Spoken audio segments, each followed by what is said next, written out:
ये है आपका एग्जाम्पल नंबर 7। यह एग्जाम्पल नंबर 7 इसने कहा है from a point on A bridge, from a point on A bridge across a river. ठीक है रिवर के ऊपर क्या बना है, एक ब्रिज बना है और उसके किसी पॉइंट से the angle of depression of the bank on opposite sides of the river of 30 degree and 45 degree respectively if the bridge is at height of 3 meter from the bank find the width of the river. Okay इसमें थोड़ा सा देखिए अब situation क्या बनाई गई है।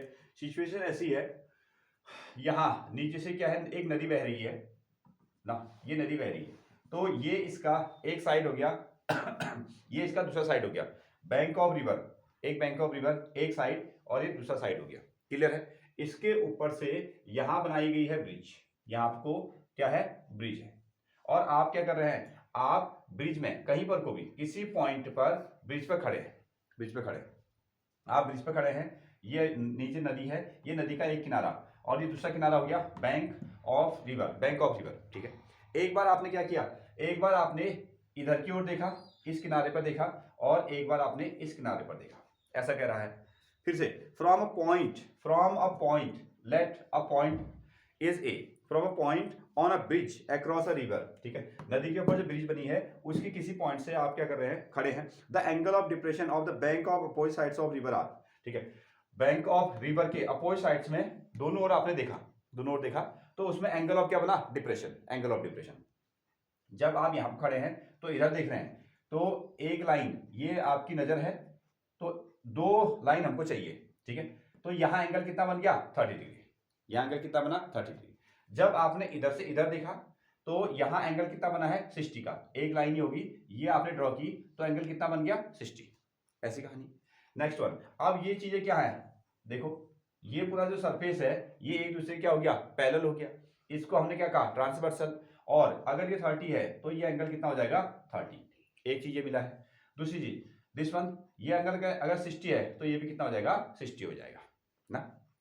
एक और चीज दी है इसने, इसने कहा if the bridge is a height of 3 meter from the banks. और सुने, ये जो आपके पास में नदी है, ये नदी से कितनी हाइट पर ये ब्रिज बना है, तो आंसर है 3 मीटर। इसकी जो हाइट है, नदी से जो इसकी हाइट है वो कितनी होगी आपकी, 3 मीटर इसकी हाइट होगी। ये आपको फिगर की बने। तो हमसे पूछा गया है find the width of the river, तो नदी की जो चौड़ाई है, जो विड्थ है, इसको आपको निकालना है ना। तो ए, इसको हमने नाम दे दिया है बी, जो इसकी हाइट है ए बी होगी, ये पॉइंट हो गया आपका सी, और ये पॉइंट क्या हो गया आपका डी। ऐसा हम लोग करेंगे। इस पर देखिए अभी बिल्कुल ये परपेंडिकुलर हो गया, यहां 90 का एंगल बन गया, तो ये है आपके पास परपेंडिकुलर, ये हो जाएगा बेस। 30 का एंगल निकाल के हम लोग निकालेंगे बीसी, फिर यहां से इस एंगल में आएंगे, परपेंडिकुलर अपॉन बेस से यहां बीडी निकलेगा, फिर दोनों को हम लोग ऐड कर देंगे तो total width of the river निकल के आएगी। फिगर ड्रॉ कर,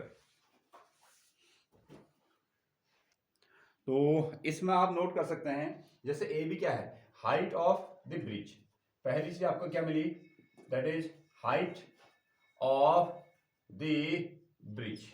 जो ब्रिज की हाइट है उसको हमने क्या लिया है, A B, which is 3 metre, इसकी हाइट होगी आपके पास में 3 मीटर।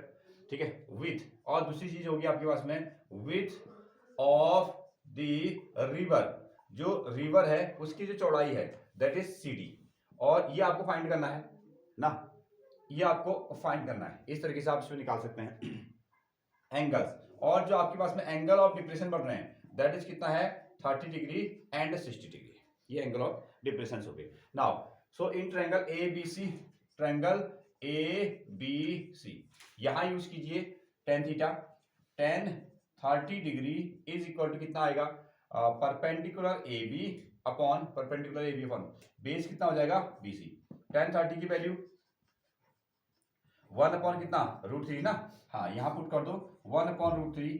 ए बी है आपके पास में 3, बी सी आपको निकालना है, तो इसको क्रॉस कर लेते हैं, बीसी को इधर, इसको इधर ले आते हैं, तो बीसी इज इक्वल टू कितना, 3√3। एक पोर्शन ये आ गया, पहले ट्रायंगल से कितना पोर्शन आ गया, इसको इधर लेके इसको इधर लेके 3√3। और अब चलते हैं दूसरे ट्रायंगल में। दूसरा ट्रायंगल क्या है, ट्रायंगल ए बी डी।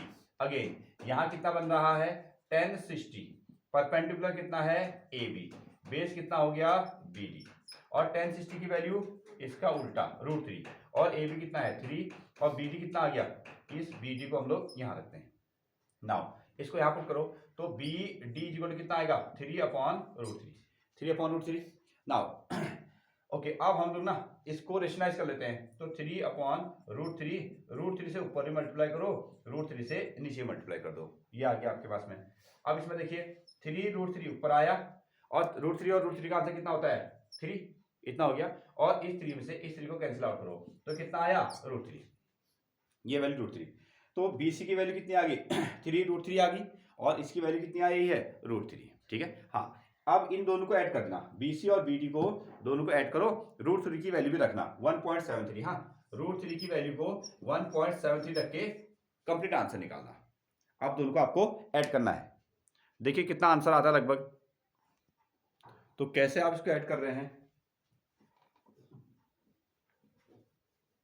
इन दोनों नंबर को आप ऐड कीजिएगा ना। आपको निकालना है CD, और ये बनेगा आपका B से लेकर C तक, और साथ में B से लेकर D तक। BC कितना आया है 3√3, और BD की वैल्यू कितनी है √3, ये आपको मिला 6.92। ओके, तो इसमें से हम लोग √3 को कॉमन ले लेते हैं, यहाँ 3 + 1 ना, √3 कॉमन आ गया, √3 की वैल्यू 1.73, इसको ऐड कर दो, 3 और 1 कितना हो जाएगा 4, ठीक है। हाँ, मल्टीप्लाई करो तो कितना आया 3 4 12 का 2 कैरी 1, और 28 का 29 कैरी 2, और 4 1 4 और 6.92 मीटर, लगभग इतनी इसकी विड्थ है, किसकी, जो रिवर है, 6.92 मीटर की इसकी विड्थ होगी, इतना ही है, बट मैंने ऐसे नहीं किया। हाँ, आपने कैसे किया, मैंने हाँ इसकी वैल्यू रखी पहले √3 की, कहाँ पे को, दोनों पर 3, हाँ यहाँ 3 into √3 की, ओके, देखते हैं। हाँ, आपने रखा इसको 1.73 ऐसा रखा, हाँ, यहाँ भी रखा 1.73 ना, देखें कितना आ रहा है, फिर ये हो गया आपका 9, ये हो 21 का 1, और कैरी कितना आ गया 2, 3 1 3, और कितना हो जाएगा आपका 5, इतना आया, हाँ 1.73, दोनों को ऐड किया होगा फिर आपने ना, 9 और 3, इसका आंसर कितना आया 2, ठीक है, 2 और 1 कैरी आ गया, ये हो गया 8 और 9, ये आ गया 9, और ये आ गया 6, हाँ ठीक है। आंसर में डिफरेंस था।